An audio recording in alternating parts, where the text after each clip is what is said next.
দ্বিতীয় প্রশ্ন হচ্ছে যে অধ্যাপক তাসনিম সিরাজ মাহবুব, আপনার সঙ্গে আসলে যারা মামুনুল হক একমত হন নাই যে ধর্মনিরপেক্ষতা একটা রাষ্ট্র দরকার, বরং বা রাষ্ট্রের মধ্যে ধর্মনিরপেক্ষতা বিষয়টা থাকা দরকার, তিনি মনে করছেন সেটা ইসলামের সাথে সাংঘর্ষিক। ইসলামের মধ্যে এই একটা প্রপার গাইডেন্স আছে, যে গাইডেন্সের মধ্যে দিয়েই ইসলামে যারা ফলো করেন তারা চলতে হবে, রাষ্ট্র তার বাইরে না, আসলে তারা যে রাষ্ট্র গঠন করবেন সেটা তার মধ্যে দিয়ে চলতে হবে। এবং তিনি উদাহরণ দিতে গিয়ে বলেছেন যে 1924 সাল পর্যন্ত, যতদিন ওসমানিয়া সাম্রাজ্য যেটাকে ওনারা খেলাফা বলছেন সেইটার মধ্যে তিনি ছিলেন, ততদিন পর্যন্ত এটা ছিল, বাকি সময়ের মধ্যে ওনারা এটা প্রতিষ্ঠা করতে চান আবারও। আপনার মতামত শুনতে চাই। আসলে রাষ্ট্র ধর্মটা তো অনেক বড় একটা বিষয়। আমি খুব মানে সহজ ভাষায় বলার চেষ্টা করব। আমার সীমিত জ্ঞানে আমি যতটুকু জানি, ইসলাম আমাদেরকে শেখায় পরমত সহিষ্ণুতা। সবাই নিজের নিজের ধর্ম পালন করবে, আমি তাকে বাধা দেব না, আমি তাকে জোরও করব না, অথবা আমি তাকে ফলো করতে যাব না। ইংরেজিতে একটা কথা আছে, এগ্রি টু ডিসএগ্রি। আপনাকে আমি কথা বলার সুযোগ দিব, আপনার কাজ আপনি করবেন, আমার কাজ আমি করব, শান্তিপূর্ণ সহ অবস্থান হবে। কিন্তু যখন আপনি রাষ্ট্রধর্মকে ইসলাম অথবা যে কোনো একটা ধর্ম বলে আপনি বিরুদ্ধার্থ করে দেবেন, তখন ওই দেশে অন্য যারা বসবাস করে, যারা এই নির্দিষ্ট ধর্মটির অনুসারী নয়, তারা যদি ইনসিকিউর ফিল করে, আমরা কিন্তু তাদেরকে দোষ দিতে পারি না। এবং আমি বড় হয়েছি একটা জেলায় যেখানে যেটা হিন্দু মুসলিম সম্প্রীতির জন্য বিখ্যাত, সেটা হলো সিলেট। আমরা ছোটবেলা হিন্দুদের সাথে মিশেছি, তারা তাদের মতো করেছে, আমরা আমাদের মতো করেছি, কোনোদিন কোনো দাঙ্গা হাঙ্গামা এগুলি হয়নি। সময়ের সাথে সাথে পরিস্থিতি বদলে গেছে। আমি ৭১-এ অনেক ছোট ছিলাম, ৭৫টা আমার মনে আছে। ৭০-এর শুরুর দিকে আমি কিন্তু এইটা নিয়ে এমন কোনো ইস্যু, মানে আমি যখন স্কুলে পড়ি 9-10 এরকম, ৭০-এর শেষের দিকে এটা কোনো ইস্যু ছিল না।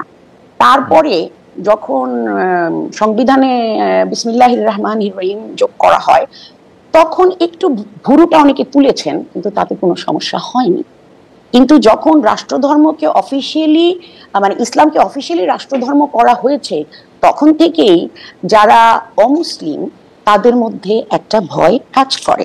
এবং আগে শুনতাম অনেকেই বলতো যে আরে এ তো ইন্ডিয়াতে এক পা দিয়ে রেখেছে, সুযোগ পেলেই চলে যাবে, এখানে বসে লেখাপড়া করছে, চাকরি বাকরি করছে, টাকা পয়সা জমিয়ে চলে যাবে। এই সংখ্যাটা আগে খুব একটা বেশি ছিল না। আমার ডোমেস্টিক হেল্পদের মধ্যে আমার ড্রাইভার হিন্দু, আমার মালি হিন্দু, এবং আমি দেখি বিশেষ করে আমার মালি ৮-১০ বছরের বাচ্চা আসে তার ছেলেকে ইন্ডিয়াতে পাঠিয়ে দিয়েছে। তারা এখানে খুব ইনসিকিউর ফিল করে। তাসনিম সিরাজ মাহবুব, আপনি বলছিলেন যে আসলে একটা নিরাপত্তাহীনতায় ভুগে, যারা মামুনুল হক উদাহরণ দিলেন যে এটি আসলে ভুগে নাই, আপনার বক্তব্য আমরা একটু শুনতে চাই। আপনি জানেন যে কোনো ক্ষেত্রেই জ্ঞান কিন্তু দুই ধরনের হয়, একটা হচ্ছে থিওরিটিক্যাল আর একটা হচ্ছে অ্যাপ্লাইড। তো আমি কিন্তু অ্যাপ্লাইড অংশটা নিয়ে কথা বলছি। আমরা সবাই জানি যে ইসলাম ধর্মের বয়স ১৪০০ বছরের উপরে। ইসলাম তো ভালো কথা বলে। আমি একজন মুসলিম এবং আমি জানি যে ইসলাম সব ভালো কথাই বলে, এবং আমরা খুব ছোট ছোট কাজ করে আমরা আল্লাহকে সন্তুষ্ট করতে পারি। কিন্তু যা বলা হয়, ১৪০০ বছর আগে হযরত মুহাম্মদ সাল্লাল্লাহু আলাইহি ওয়াসাল্লাম আমাদেরকে যে শিক্ষা দিয়ে গেছেন, সেই যুগের মুসলিম আর এই যুগের মুসলিম কি একই চারিত্রিক বৈশিষ্ট্য অধিকারী? আমি বর্তমানের কথা বলতে চাই, আমি অতীতের কথা বলতে চাই না। কেন বলতে চাই না? যে ইসলামী শাসন হলে তারা নিরাপত্তা বোধ করবে বা তারা করতো না। আমি করতে যাব না, আমি বর্তমানের কথা বলবো। এই ২০২৪ সালে একটা দেশে যার বয়স ৫৩ বছর, সেই তার শুরুর দিকে অমুসলিমরা কি পরিস্থিতিতে ছিলেন, যেটা আমি বললাম যে ধর্মীয় সম্প্রীতি, আমি নিজে সেটা দেখে বড় হয়েছি। এখন ওনারা কেমন আছেন? এবং এখানে আমি একটু শেয়ার করতে চাই, আপনি যে ভিডিওটার কথা বললেন, এটার পরে আমাকে কৃতজ্ঞতা জানিয়ে যত মেসেজ করা হয়েছে, আমাকে যত কিছু করা হয়েছে, তার মধ্যে আমি দুটা ঘটনা বলবো। একটা হলো আমার এক সহকর্মী, একটি কলেজের অধ্যাপক, উনি নন মুসলিম, উনি আমার বাসায় এসে আমাকে পায়ে ধরে সালাম করে গেছেন ওনার কৃতজ্ঞতাটা প্রকাশ করার জন্য। আর কিছু লোক, যেমন আমার মালির ভাবি, সে আমাকে ফোন করেছে, তারা অমুসলিম, তারা বলছে যে ম্যাডাম আপনি যেভাবে কথা বললেন, সবাই তো এরকম ভাবে না। আমি বললাম না, এদেশের বেশিরভাগ মুসলমানই শান্তিপূর্ণ সহাবস্থান করতে চায়, কিন্তু তারা তো কথা বলে না।